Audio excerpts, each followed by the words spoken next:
Today is prom day, guys. My little cousin went to prom and she looked so beautiful. And it just reminded me of how I almost didn't have prom. I had prom, but it was a little off because it was 2020. And that was just crazy.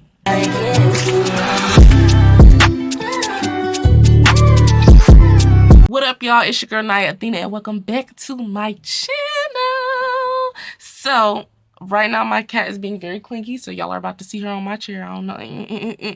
Yeah, that's her right there. But today we are reviewing Sinners. Yes, I know I'm a little late, but I had to go see it twice because I needed to really feel like where it was coming from. Like, I saw it without any expectations, and then I saw it like afterwards, and I'm like, okay. I had some initial thoughts, and then I had some afterthoughts. And I got to see the last scene. The first time I didn't see the very last scene. So now I was able to see the last scene, and yeah, it was complete.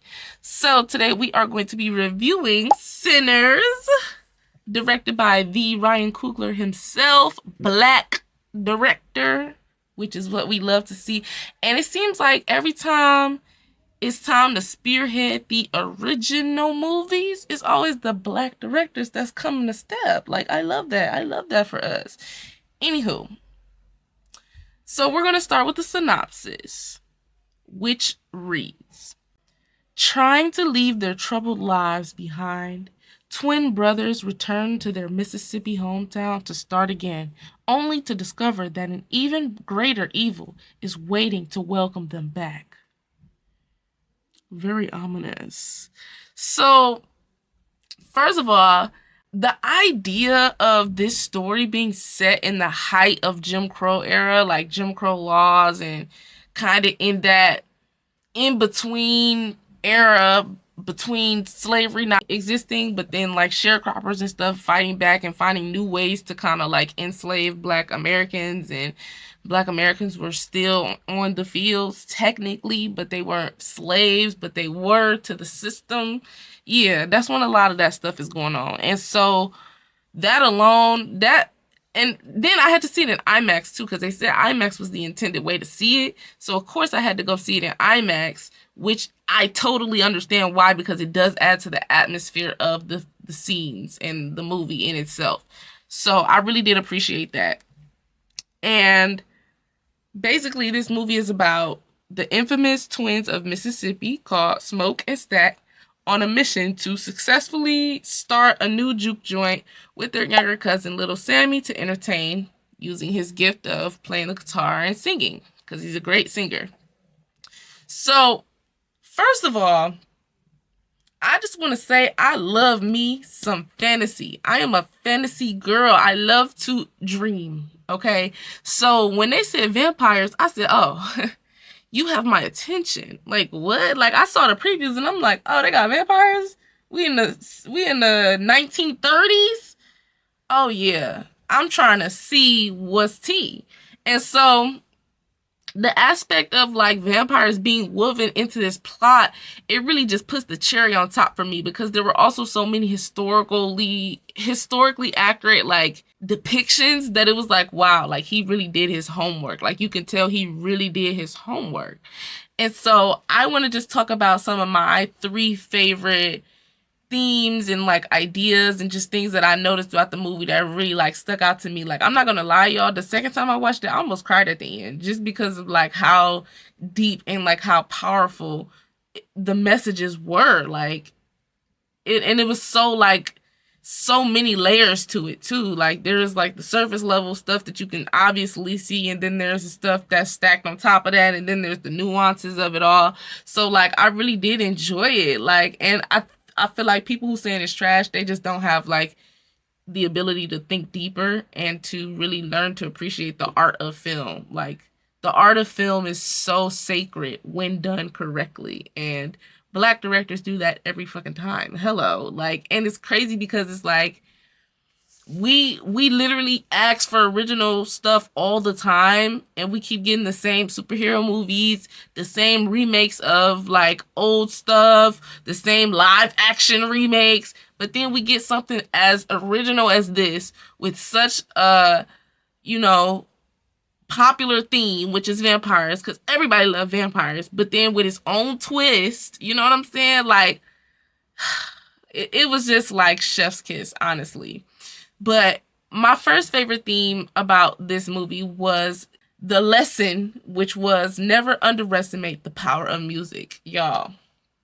As a musician, as an artist, as a creator, I really enjoy that lesson that they were like showing us, because even in the moments where, first it was little Sammy and he grew up playing that guitar, but his father being so religious and being like, oh, you using your, he didn't even say you using your gifts for the devil. He just said you are playing with the devil. Like, you know what I'm saying? Because he was sharing his music with people who were quote unquote sinning, which is like, honestly, that don't even make sense when you think about it, because when you're in the church preaching, those people are sinners too. Like, just because they're not doing it in that moment don't mean that they're not sinners. So what difference do it make where he decides to do his like music at? You know what I'm saying? And I guess because you feel like, oh well, if he do Jesus music all the time, then that's what he love. The blues. The blues is Jesus music too. Jesus created all this music,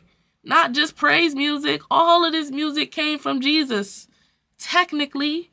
So it's like, but black people, black people. No, that's literally, and it's crazy to watch how that was, because that is such a, like, being so overly religious and probably being in a freaking religious, what they call it, religious psychosis.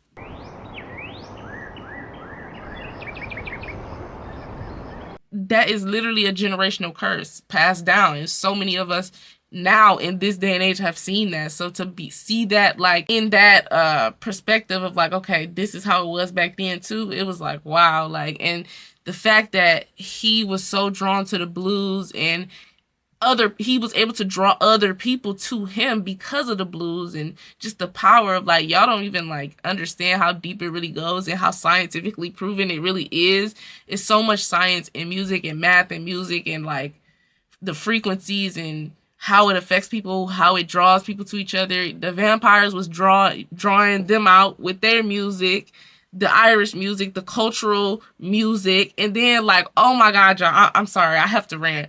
My favorite scene was when he started playing in that juke joint, and all of the generations of music, of black music, cultural music, and then the ages was in there too, so a little bit of Asian music, all of that art kind of mashed together, and they showed that visually. So like that was like so beautiful to me, because it's so real. It was the past, the present, the future of music, all on the same frequency. And that really lets you know, it's like, no matter what you create, like, them frequencies is always gonna remain the same. So I really just enjoyed like that, because music saves lives. Like, music saved my life, so I know it saved lives. And it's so important that we really just pour into the arts. The arts is gonna get us. It's gonna save us every time. Somebody said the arts is recession proof. So I mean, if not us, then who? Like, you got to keep creating. I love that. My second favorite theme was the religious nuances. That was my second favorite thing. It's called Sinners, so obviously it was a lot of controversy around that. But even the vampires kind of created their own religion. Oh, I'm having an epiphany right now, because I just seen a TikTok the other day about something. But like, y'all, oh my God. So even the vampires kind of created their own religion, because he was like saying, oh, in his mind, he was saving them, because he's like, your life is terrible here. You got segregation and you got all this bullshit. He felt like he was saving them by making them quote unquote powerful. But it's like, it's all in a matter of perspective, right? And who do we know who is keen to saving people from what they've known their whole lives, their religion, their culture? Who do we know who's done that? Oh, okay. Right. So it was like a double entendre when it was like, yeah, we saving you. It's like they think they saving you because, they look down on you, but it's really like it was just so much deeper. Like when it come to this religious stuff, like and religious psychosis and shoot communization, like I mean, wait, what? Not communization. Freaking what they call it? Damn, what is it called? Whenever white people start to take over.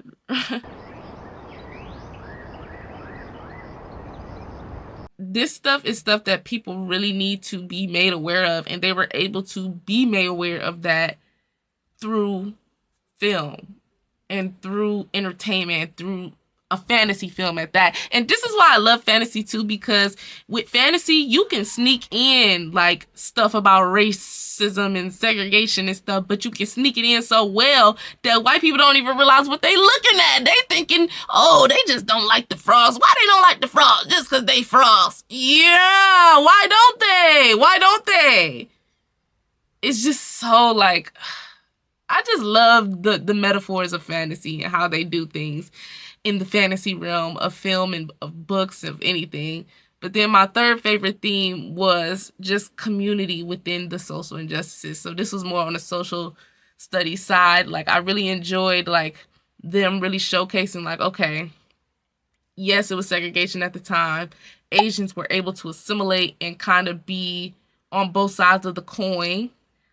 And so you got to see them assimilating, but also like genuinely you can tell they necessarily didn't belong, but they kind of found a sense of belonging within both communities. And, you know, even though it was so much segregation and so much hatred, Black people still held their community tall. And, you know, like just like seeing how community is formed and how it changes and like the perspective of it, you know. Obviously the vampires were creating their own community, you know, but they wanted to take over everything. They was at the top of the food chain at that point, because technically the white people was at the top of the food chain. Then the vampires came around and it didn't matter if you was black, white, what. Everybody can get it. So kind of funny how like that hierarchy was shown throughout the movie as well. So I really just enjoyed like all of the, you can tell when a director is like educated on something, passionate about something, and also very creative, because you have to be very creative to be able to put all of that in one film and make it fantasy and still make it like, and it was low-key like horror. Like I know some people thought it was gonna be like horror. It wasn't like horror, but it was thriller for sure. Cause my mama was in the movie theater screaming. She's dramatic though, but it was funny. But like it was a little spooky. Like it was a couple of oh shoot, cause you so into it. It's just like wow. Like I really enjoyed it, and I know a lot of other people enjoyed it. So obviously I got to give this movie a 10 out of 10. I love original stuff. Like I just can't help but to support my people, you know what I'm saying? For us, by us. And I'm so glad it got so good in the box office, because that opens the door for more of us to get in that industry and just be great. So that's my spiel. I hope you guys enjoyed this video, this review. Make sure you leave a like, comment, share, subscribe, tell a friend to tell a friend, and I will see y'all in the next one. Peace.